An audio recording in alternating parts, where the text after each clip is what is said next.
ఓ రకంగా చెప్పాలంటే వీళ్ళు ప్రమాణం చేస్తారు చూడండి, సార్వభౌమాధికారాన్ని కాపాడతామని. భారత సార్వభౌమాధికారాన్ని సింగపూర్కి తాకట్టు పెట్టేశారు ఆ రోజున.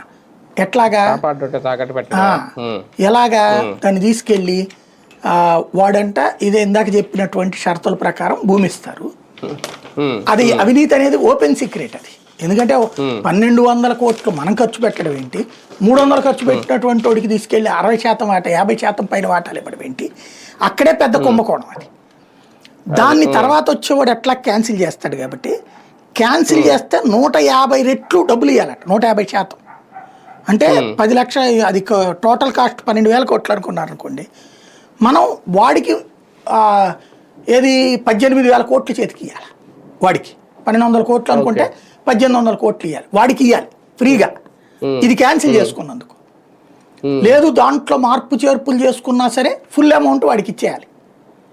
ఏది వాడు పెట్టిన 300 కోట్లు కాదు, టోటల్ అమౌంట్, ప్రాజెక్ట్ అమౌంట్ కాకుండా దాని మీద లిటిగేషన్స్ ఏదన్నా అంటే వాడు తప్పు చేస్తున్నాడు, వాడు ఒప్పందానికి విరుద్ధంగా చేస్తున్నాడు అని తెలిసింది అనుకోండి మనకి, దాని మీద కేసు ఇక్కడ పెట్టకూడదు ప్రభుత్వం, ఏసీబీనో వీళ్ళు ఇంగ్లాండ్ కోర్టుకి వెళ్ళి మధ్యవర్తిత్వ కోర్టులో కేసేసుకోవాలి. అక్కడ అయ్యా మేము ఇట్లాంటి ఒప్పందం చేసుకుంటే సింగపూర్ మమ్మల్ని మోసం చేసిందే కన్సార్టిము అని చెప్పి ఇంగ్లాండ్ కోర్టులో వేస్తే, ఇంగ్లాండ్ కోర్టోడు మన దేశంలో మన అమరావతిలో సింగపూర్ ప్రభుత్వంతో ఉన్న దాని మీద ఆడు తీర్పిస్తాడు. ఇంతకంటే దౌర్భాగ్యం ఇంకేమైనా ఉంటుందా? అంటే మన తలకాయ తీసుకెళ్ళి ఇంగ్లాండ్ వాడి చేతిలో పెట్టేది ఏంది అసలు? ఇంగ్లాండ్ కోర్టులో పెట్టడం ఏంది? వాస్తవంగా ఆ రోజునే కేంద్ర ప్రభుత్వం రిజెక్ట్ చేయాలి.